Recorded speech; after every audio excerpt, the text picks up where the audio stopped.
My name is Gahandagwas, Diane Longboat. I'm the elder here in the Aboriginal service. I've been here for 2.5 years at CAMH, and I'm also the senior project manager for Guiding Directions. It's been a long time coming because I think ever since First Nations people set foot inside CAMH 15 years ago, that there has always been a wish and a dream that we would have ceremonial grounds in which we had a sacred fire, in which we had a sweat lodge, so that higher level of healing would be available to our clients and indeed to our staff and to non-Indigenous members here at CAMH. And so we're so grateful that every single person who moved through the doors of the Aboriginal service shared that dream with us. So we feel like we're sharing this evolution of that dream with them today. And most recently, when we came back into this site, we said, we need to prepare this site, but we need to prepare spiritually, first of all. And so our first ceremony was at the beginning of April, and we came here and we asked the Creator for permission. What is it that is needed on this site that will please Mother Earth and will allow us to build here, to place a sacred fire and to place a sweat lodge here? So we had a Mother Earth ceremony and we asked for a blessing of the lodge. And it was during that time that Mother Earth said to us, please place 4 sacred medicines on the land, and all of what unfolds in this land will be blessed by me with a great love for all the people who come here. And so those 4 sacred medicines are in our gardens. They are sacred tobacco, they are sage, sweetgrass, and we have 2 cedar trees at our entrance, which mark the entrance to that spiritual portal to our ceremonial land. With the blessing of the earth from Mother Earth and the blessing of the ancestors who found their place in that place of peace, we were ready to build here on our site. And the first thing that went in were the sheds that were ordered from really beautiful cedar in British Columbia. And then we built the sweat lodge, and the poles for the sweat lodge came from 6 Nations, and they are maple and they're poplar. So we had a whole team of 20 volunteers join us that day, and it was such a day of joy for us. So we cut about 35 poles from 6 Nations, and they were young maples and young poplars because they have to have a lot of water inside of them so that they're going to bend easily.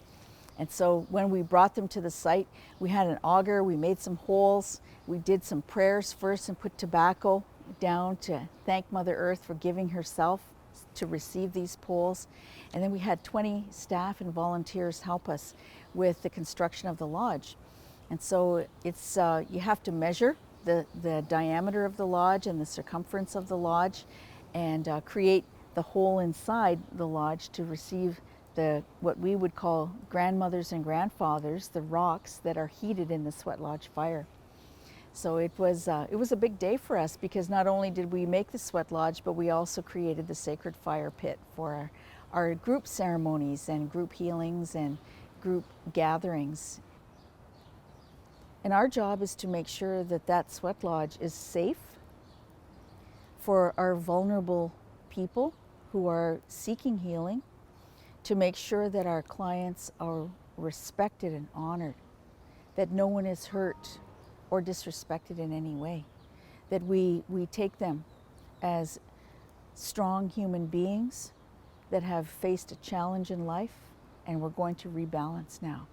And we're going to seek that empowerment so that they can be beautiful human beings fulfilling the mandate that the Creator placed inside of them that we call their gifts.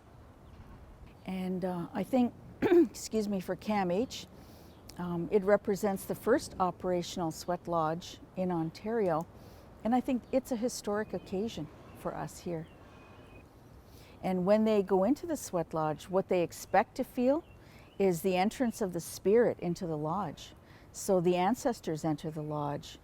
We call the spirits our grandmothers and our grandfathers, and they are the messengers of the Creator. They bring messages of healing and renewal and rebirth. And they also help us to remember who we are as the original people on Turtle Island. People who have entered that sweat lodge have defeated their addictions. And it has been a process of healing. And they've defeated things like cocaine and crack and alcohol, but also addictions to gaming, addictions to pornography, addictions to shopping, eating, you know, all of those negative patterns that no longer serve that person.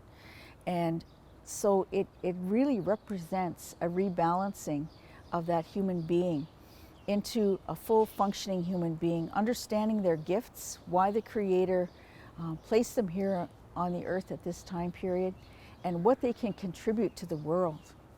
And that elevates a human being's psychological foundation to a different level.